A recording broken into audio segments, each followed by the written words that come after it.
Bonjour à tous et bienvenue aux 13h de la télévision du Burkina. Voici les titres. 4 partis viennent de mettre fin officiellement à leur participation aux activités du CEFOP, le chef de file de l'opposition politique. Il pointe du doigt la connexion de plus en plus poussée entre le CEFOP, le CDP et l'ADF-RDA. Plus de détails dans un instant. C'est un exercice de redevabilité des membres du gouvernement était devant l'Assemblée nationale pour répondre aux questions orales des députés. Les préoccupations des élus nationaux ont essentiellement porté sur le pôle de croissance de Bagré, l'accord de partenariat économique entre l'Union européenne et les pays ACP et la politisation des organisations de la société civile.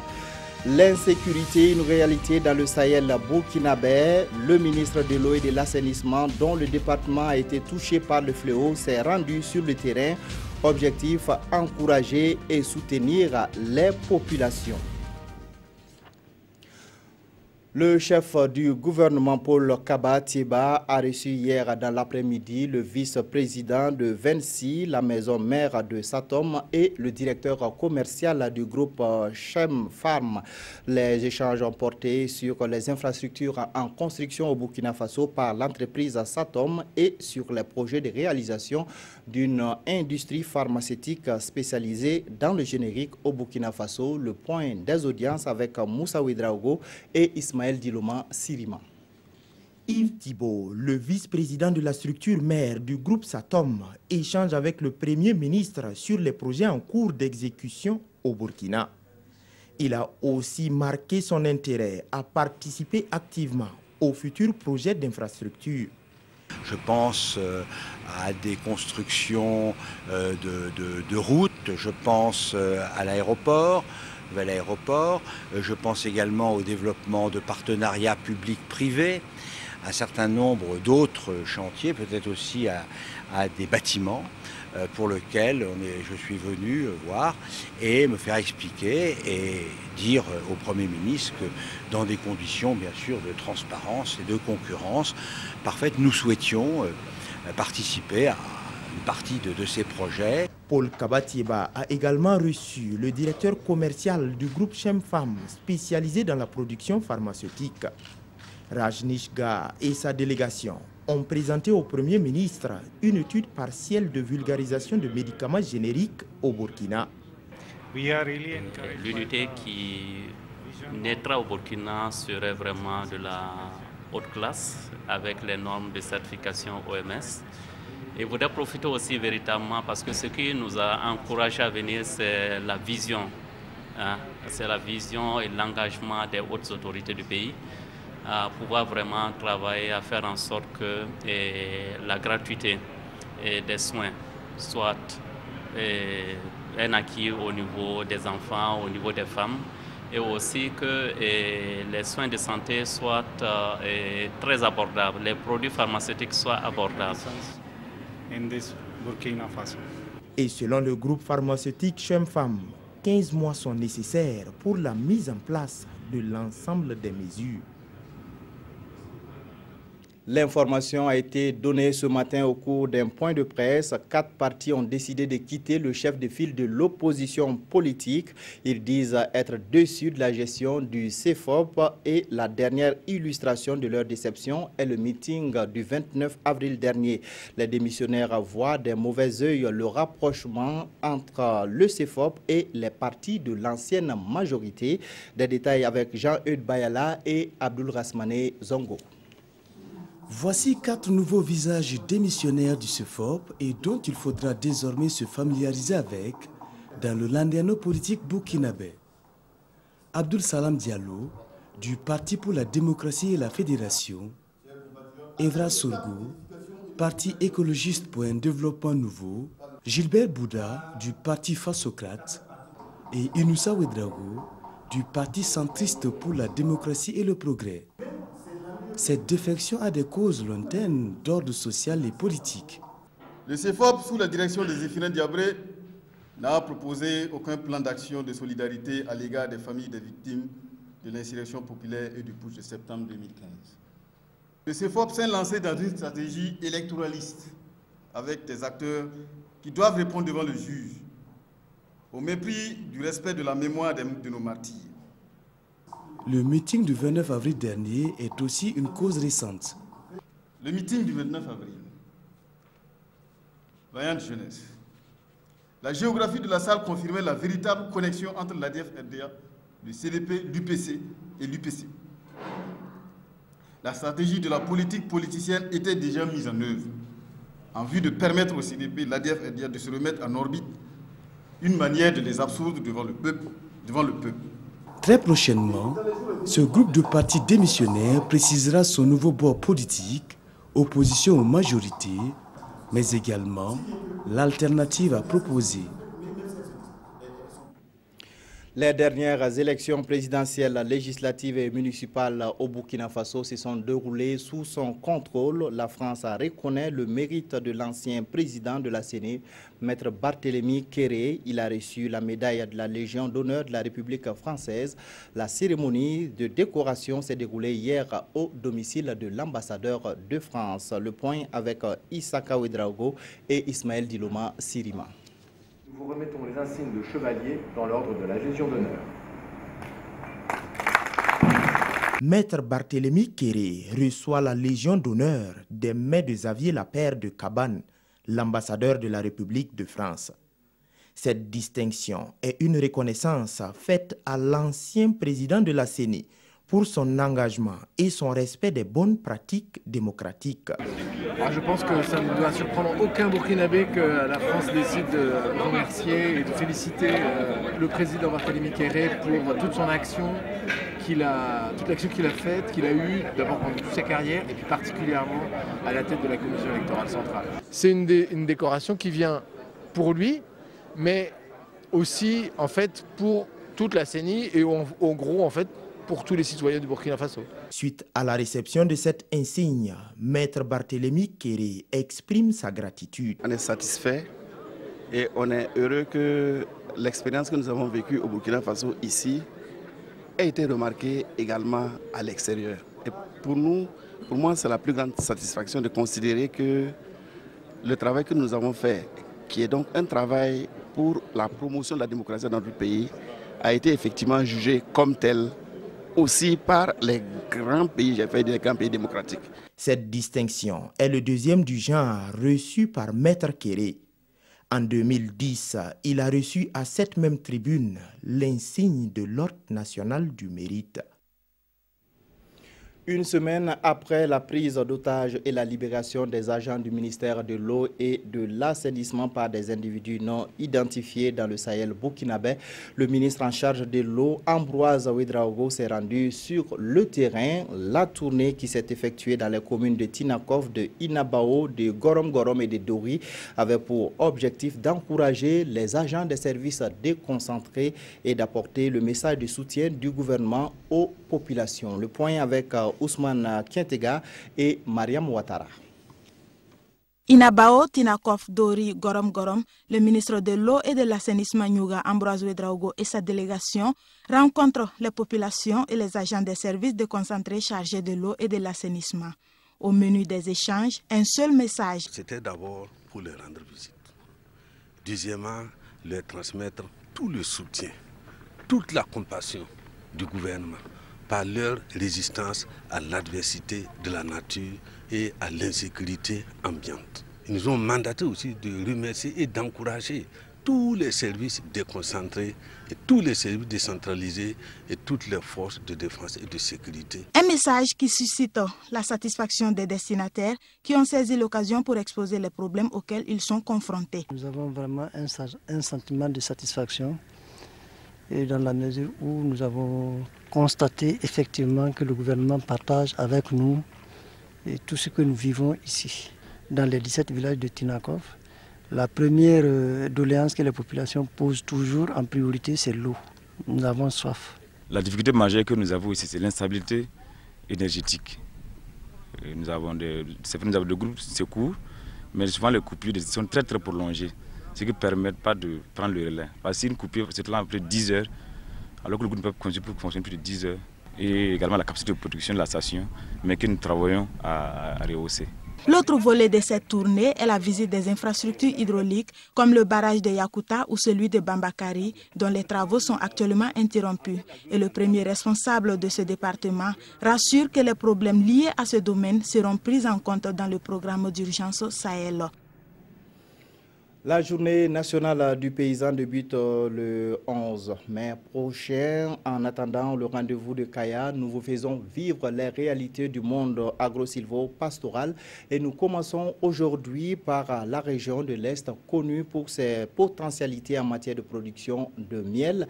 Jacques Kwadima est apiculteur moderne, qui dispose d'une diversité de technologies pour produire du miel. À ses côtés, l'apiculture est aussi pratiquée de façon traditionnelle par de nombreuses autres personnes. Le point avec Désiré Ilboudo et Mahamadi Ouedraogo. L'élevage des abeilles et la production du miel est en marche dans la commune de Fadangourma. Nous sommes dans la ferme agroécologique de Nyendouga, une localité située à 10 km de la ville.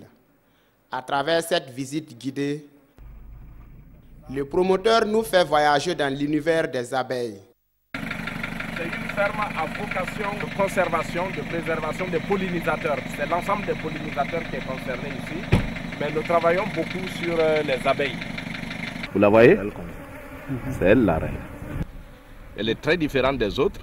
Ses ailes ne couvrent pas son abdomen et elle est plus grosse que les autres abeilles, elle est plus longue et elle a un gros thorax. Toutes les abeilles se regroupent autour d'elle pour la protéger.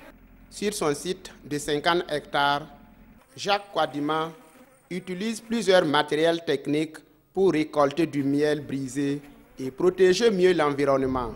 Il dispose d'une centaine de ruches disséminées dans la brousse et la production du miel avoisine les 12 tonnes par an. Nous avons les technologies à cadre mobile et à développement horizontal de type Langstroth ou Dadan. Nous avons les ruches kenyanes également. Et puis nous avons d'autres technologies que nous essayons de tester. Mais la meilleure technologie qui permet de produire un miel de très haute qualité, c'est la technologie à cadre mobile qui permet aux abeilles de stocker le miel dans la hausse à miel. C'est uniquement du miel pur. À côté de Jacques Kwadima se trouve un autre apiculteur, Potia Moulankwande. Pour faute de moyens, il s'adonne toujours à la pratique traditionnelle. Cette filière apicole contribue à l'amélioration des conditions de vie des populations et au développement local. Il y a longtemps que je suis dans ce métier. J'ai plus de 50 ruches dans la brousse. Pour la récolte, je peux avoir 100 litres, souvent 50 à 60 litres par an. Je vends le litre à 3 000 francs. Cela m'aide à m'occuper de ma famille et à payer les frais de scolarité de mes enfants. Pour ces apiculteurs, la déforestation, les effets du changement climatique et l'avènement des pesticides constituent les obstacles de la filière apicole dans la région de l'Est.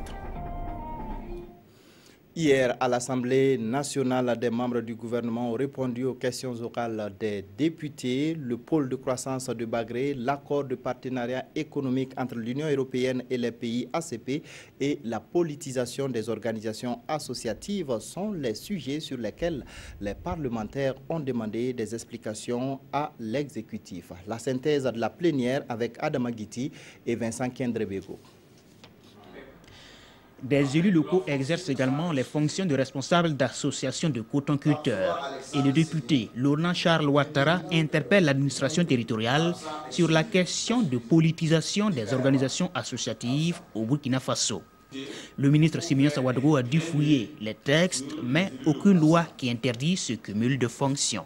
Aucune disposition de nature à empêcher les responsables des groupements d'occuper des fonctions politiques. Même en les considérant comme des associations au sens de la loi portant liberté d'association, il faut se coller à l'esprit et à la lettre de l'article 7 de cette même loi portant les libertés d'association qui interdit seulement donc, des responsables d'associations qui soient membres des instances dirigeantes des partis politiques. Les députés ont également demandé au gouvernement de faire l'état des lieux de Bagré-Pôle au moment où il est question d'implémenter d'autres pôles de croissance. Le pôle de croissance de Bagré vise à contribuer à l'accroissement de l'activité économique dans la zone d'utilité publique par la réalisation des infrastructures critiques et la fourniture des services essentiels propices pour le développement d'une activité économique dynamique basée sur l'exploitation de la zone. Pour le gouvernement, le bilan est positif, mais pour la représentation nationale, Bagré pôle est plus beau sur papier que sur le terrain. Et le gouvernement est invité à effectuer une mission sur le terrain pour se rendre compte du niveau de satisfaction des parties prenantes, notamment les paysans.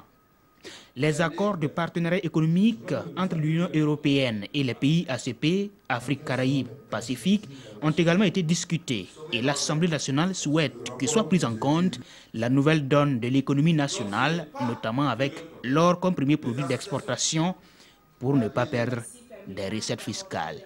À cette séance, plus de la moitié des députés étaient absents de l'hémicycle et le président du Parlement a annoncé des mesures contre l'absentéisme. Les sages-femmes du Burkina se sont réunies hier à Koudougou à l'occasion de la journée internationale des sages-femmes célébrée chaque 5 mai. Cette journée commémorée depuis 15 ans est l'occasion de découvrir ce métier de donneuse de vie et de rendre hommage aux femmes et aux hommes qui le pratiquent. Ibrahim Sombier, Nathalie Savadogo. La mortalité néonatale et maternelle, c'est la préoccupation de ces sages-femmes et maïticiennes d'État. À l'occasion de la journée internationale qui leur est dédiée, elles ont décidé de mener la réflexion sur la problématique ici dans la cité du Cavalier Rouge, car les chiffres de l'enquête démographique de la santé de 2010 interpellent. Selon cette enquête, le taux de mortalité maternelle est estimé à 34% pour 100 000 naissances vivantes et 28% de décès sur 1000 pour la mortalité néonatale. Pour diminuer sensiblement ces taux de décès, il faut une implication conséquente de tous les bénéficiaires et de leurs familles dans une approche de mobilisation sociale pour une participation communautaire. C'est inacceptable qu'aujourd'hui, des sages-femmes ne soient pas couvertes sur tous les pays pour contribuer à la réduction de la mortalité maternelle parce qu'elles forment le moyen pour la réduction de la mortalité maternelle et aussi l'équipement, les plateaux techniques. Cette journée est placée sous le thème « Sages-femmes, mères et familles, partenaires pour la vie ». On devrait avoir un engagement collectif. C'est l'humilité, c'est l'écoute, c'est le dialogue et c'est surtout l'accompagnement lorsque la femme ou sa famille ne comprend pas les complications lorsque celles-ci arrivent. En marge de cette célébration, des activités de sensibilisation, de dépistage ont été menées au profit de la communauté. Des certificats de reconnaissance ont été décernés à des membres pour leurs actions en faveur de la mère et de l'enfant. Un acte pour susciter plus d'engagement aux côtés des femmes au blouse rose, pour que la vie de la mère et de l'enfant au Burkina Faso soit toujours rose. Faire la promotion des talents féminins et encourager les femmes à participer davantage aux activités socio-économiques, c'est l'objectif du Salon international de la femme de Ouagadougou. Il est attendu de cette première édition des recommandations pour valoriser les emplois des femmes afin de les rendre plus autonomes. Yacouba Gamene, Maïmouna Traoré. Le Salon international de la femme de Ouagadougou se veut un cadre de promotion de la femme et plus particulièrement des talents féminins. Et il vient avec un projet, une femme, un métier. Il y aura des formations dans le domaine et également voir dans quelles conditions on peut mettre les associations féminines ou bien les femmes qui évoluent individuellement en contact avec les structures financières pour avoir un crédit et puis s'installer. Voilà.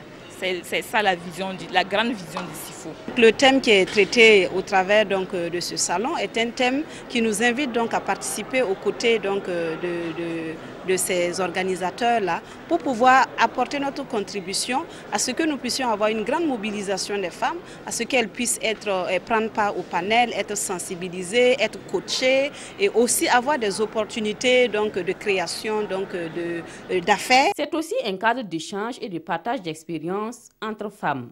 Que je travaille beaucoup sur les droits des femmes et que je travaille aussi depuis 10 ans dans le secteur privé, je travaille dans le secteur bancaire. C'est parfois dans les rencontres entre femmes qu'on peut aussi partager des astuces pour pouvoir avancer ensemble. Le salon prévoit alors des conférences et des tables rondes sur des thèmes comme femmes et défis de développement ou femmes, démocratie et autonomisation en Afrique.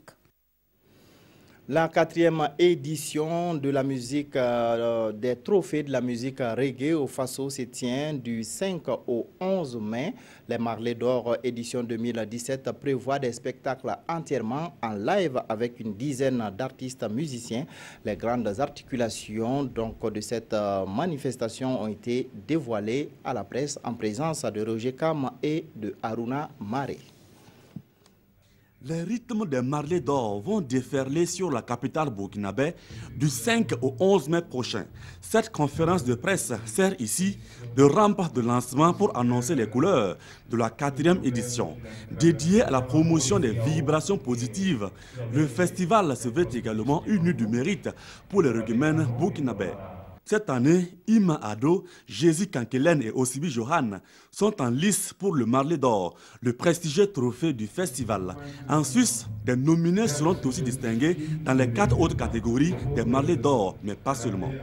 Martin Thierry de New York, tu fais venir Takana et Zion actuellement sur Paris. On fait venir les frères Touré Kunda depuis Paris aussi, et puis on fait venir des sommitiers. José Touré qui a fait le déplacement l'année passée, qui est le tourneur d'Alpha Blondy, il sera aussi là et tout ça. Donc c'est pour dire qu'il aura du bon monde, il aura du bon live cette année. Les Marley d'Or 2017 font un clin d'œil à la communauté sénégalaise pour magnifier l'intégration sous-régionale. Il y aura une grande communauté sénégalaise qui sera présente pour non seulement venir soutenir leur idole, qui est les Touré Kunda, les frères Touré Kunda, mais aussi pour dire qu'ensemble au Burkina Faso, les gens vivent en harmonie, les gens vivent en paix. Le festival qui se positionne également comme une école entrevoit des rencontres professionnelles pour donner un coup de pouce au reggae burkinabé. Le village du festival est prévu du 5 au 7 mai au terrain Newton des 4 de Dassasko. La grande nuit qui se tient le 11 mai dans la cour du Siao va permettre de désigner le lauréat 2017 des Marley d'Or. En Syrie, difficile de faire observer un cessez-le-feu. Le nouvel accord d'arrêt momentané des combats qui devrait entrer en vigueur vendredi soir a été violé par les rebelles, mais également par l'armée régulière. Le nouvel accord de cessez-le-feu en Syrie devait entrer en vigueur vendredi soir, mais des combats ont éclaté entre les forces du régime syrien et des groupes rebelles dans la province de Hama. L'une des 4 zones de désescalade définies par le plan, signé la veille par les 3 nations garantes, la Russie, l'Iran et la Turquie. Ce vendredi, le ministre russe de la Défense se félicitait de l'accord. L'attitude constructive de l'Iran et de la Turquie qui ont soutenu la nécessité de renforcer le cessez-le-feu a été un élément clé dans la préparation du mémorandum, dit Alexander Fomin. Le soutien de l'administration américaine et le rôle joué par l'Arabie saoudite ainsi que d'autres pays sont des garanties supplémentaires de son application. Le mémorandum a été adopté jeudi à Astana, au Kazakhstan, par la Russie et l'Iran, alliés de Bachar al-Assad, et la Turquie qui soutient les rebelles. Mais il a été rejeté par l'opposition syrienne qui n'accepte pas que l'Iran y prenne part. Le plan prévoit entre autres l'arrêt des combats et des frappes aériennes, ainsi qu'un accès humanitaire dans 4 zones disputées de Syrie, dans les provinces d'Idleb, Homs, la Ghouta orientale, Dera et Quneitra. À 32 ans, il pèse plus de 600 kilos. L'homme le plus gros du monde est mexicain et va être opéré car sa vie est en danger. L'intervention chirurgicale est prévue pour le 9 mai prochain. Ce Mexicain a longtemps été considéré comme l'homme le plus gros du monde. Juan Pedro Franco, 32 ans, a pesé jusqu'à 600 kilos. Ces médecins craignent aujourd'hui pour sa vie et ont décidé de l'opérer pour un pontage gastrique. L'intervention est prévue le 9 mai prochain et l'homme a déjà été transféré à l'hôpital pour une série d'examens. Ces dernières semaines, il a déjà perdu 175 kilos à l'aide de traitements médicaux. Je dois rester motivé, optimiste, dit-il, parce que si je suis déprimé, c'est encore pire. Donc il faut aller de l'avant. Tout ce que nous pouvons faire doit être fait. Si les docteurs m'aident, je les remercie et je remercie tous les docteurs qui prennent soin de moi et me soutiennent.